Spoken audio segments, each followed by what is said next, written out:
From Gullwing exotics to chrome-laden cruisers, these 10 machines made the 1950s a golden age of motoring. In this episode, we explore 10 classics from 1950s iconic cars.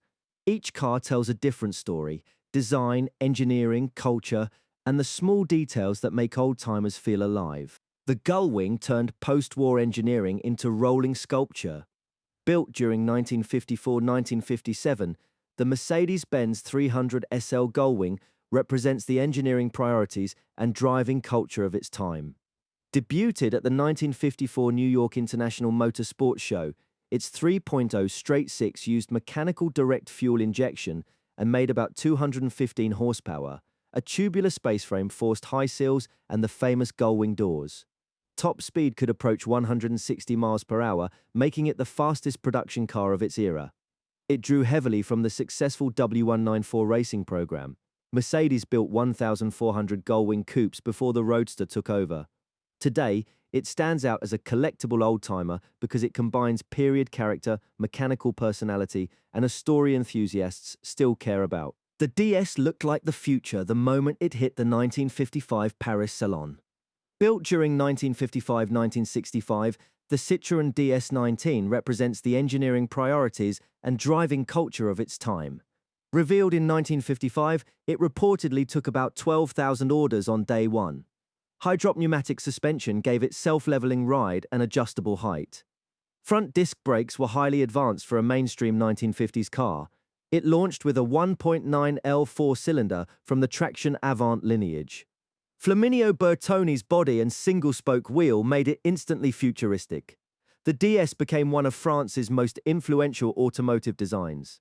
Today, it stands out as a collectible oldtimer because it combines period character, mechanical personality, and a story enthusiasts still care about. Few cars capture mid-century America better than a Tri-5 Bel Air. Built during 1955-1957, the Chevrolet Bel Air Sport Coupe represents the engineering priorities and driving culture of its time. The pillarless hardtop helped define Chevrolet's 1955-1957 Tri-5 image. The 1955 model introduced Chevrolet's first small-block V8, a 265 cu in unit. In 1957, the 283 V8 offered fuel injection with up to 283 horsepower. Two-tone paint, bright trim, and wraparound glass sold the jet-age look.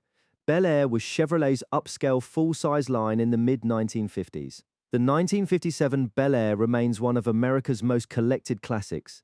Today, it stands out as a collectible oldtimer because it combines period character, mechanical personality, and a story enthusiasts still care about. Ford made the sports car idea more glamorous, comfortable, and instantly popular.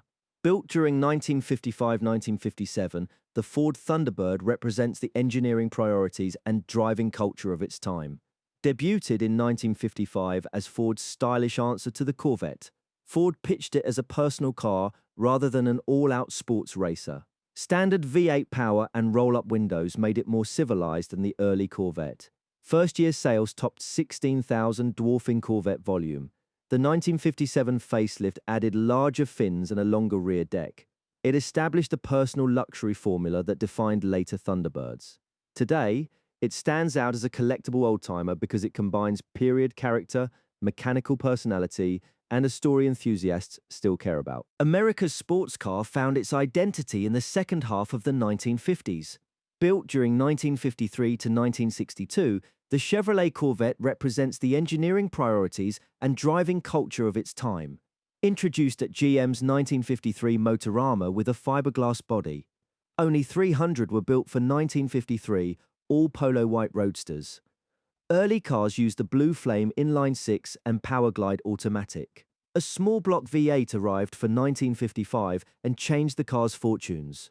The 1956 redesign added roll-up windows and an available hardtop.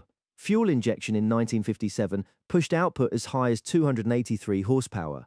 Today, it stands out as a collectible oldtimer because it combines period character, mechanical personality, and a story enthusiasts still care about. No 1950s economy car became a bigger global symbol than the Beetle. Built during 1945-2003, the Volkswagen Type 1 Beetle represents the engineering priorities and driving culture of its time. Its rear-mounted air-cooled flat-4 and torsion bar suspension emphasized simplicity. Wolfsburg output surged in the 1950s as West Germany rebuilt. The millionth Beetle was built in 1955. Its shape changed only gradually, making it instantly recognizable. Exports turned it into a global symbol of practical motoring. It became one of the best-selling car designs ever. Today it stands out as a collectible oldtimer because it combines period character, mechanical personality, and a story enthusiasts still care about. The Speedster distilled Porsche into a light, spare, irresistible roadster. Built during 1955-1958, the Porsche 356 A Speedster represents the engineering priorities and driving culture of its time. Developed with US importer Max Hoffman as a cheaper open Porsche, the low windshield and side curtains kept the car light and Spartan. 356 A Speedsters commonly used 1.6L air-cooled flat-4s with the Super at 75 horsepower. Low weight and rear-engine traction made it strong in club racing. Coach builder Riotta built the steel body shells. It helped cement Porsche's reputation in the American market. Today, it stands out as a collectible oldtimer because it combines period character, mechanical personality, and a story enthusiasts still care about. If the 1950s had a chrome and tailfin climax, this was it. Built during 1959, the Cadillac Eldorado Biarritz represents the engineering priorities and driving culture of its time. The 1959 Biarritz wore Cadillac's most dramatic tailfins ever. Its 390 CU in V8 was rated at 345 horsepower. The Biarritz was the Eldorado convertible at the glamour end of the range. Twin bullet tail lamps and acres of chrome defined the look. At over 18 feet long on a 130-inch wheelbase, it embodied American excess. Only 1,320 were built for 1959. Today, it stands out as a collectible oldtimer because it combines period character, mechanical personality, and a story enthusiasts still care about. The 507 married German engineering to one of the decade's prettiest bodies. Built during 1956-1959, the BMW 507 represents the engineering priorities and driving culture of its time. Styled by Albrecht Graf von Goertz with crisp, restrained proportions. Aluminum body panels kept the Roadster elegant and relatively light. Its 3.2 LOS V8 produced about 150 horsepower. It was conceived with the US market in mind. High production costs pushed the price far above target.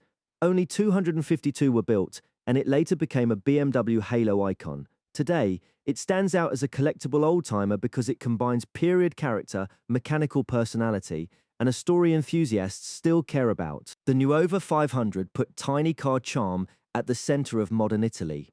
Built during 1957-1975, the Fiat Nuova 500 represents the engineering priorities and driving culture of its time.